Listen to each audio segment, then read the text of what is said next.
15 अप्रैल 2004।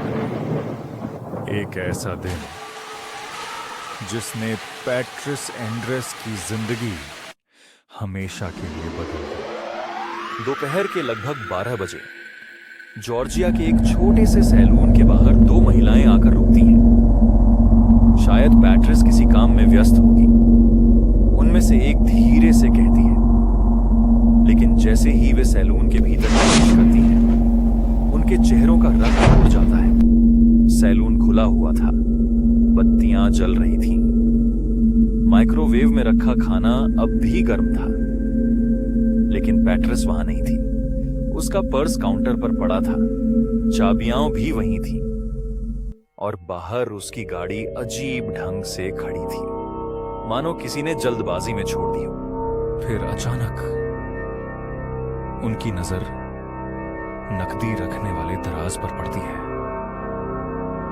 सारा पैसा गायब है।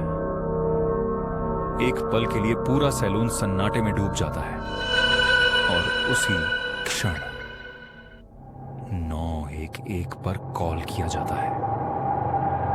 यहीं से शुरू होती है अमेरिका की सबसे रहस्यमयी गुमशुदगी की कहानियों में से एक।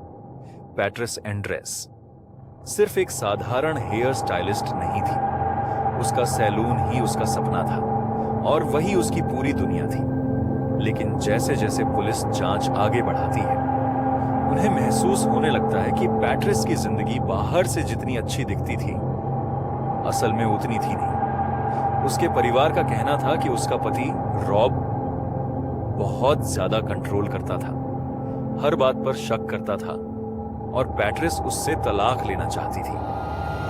लेकिन रॉब हमेशा सिर्फ एक ही बात कहता था, मैं उससे बहुत प्यार करता था, मैं उससे बेहद प्रेम करता था। जांच आगे बढ़ती है, पुलिस फोन रिकॉर्ड देखती है, ग्राहकों से सवाल पूछे जाते हैं, और तभी पुलिस को एक डराने वाला सुराग मिलता है।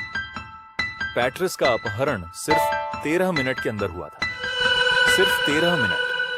इन 13 मिनटों में कोई सैलून में आया, पैट्रिस को अपने साथ ले गया, और फिर ऐसे गायब हो गया जैसे हवा में खो गया। न कोई चीख सुनाई दी, न लड़ाई के निशान मिले, न कोई गवाह मिला, जैसे पैट्रिस वहां था। फिर इस केस में एक खतरनाक सीरियल किलर का नाम सामने आता है, जेरेमी जोन्स।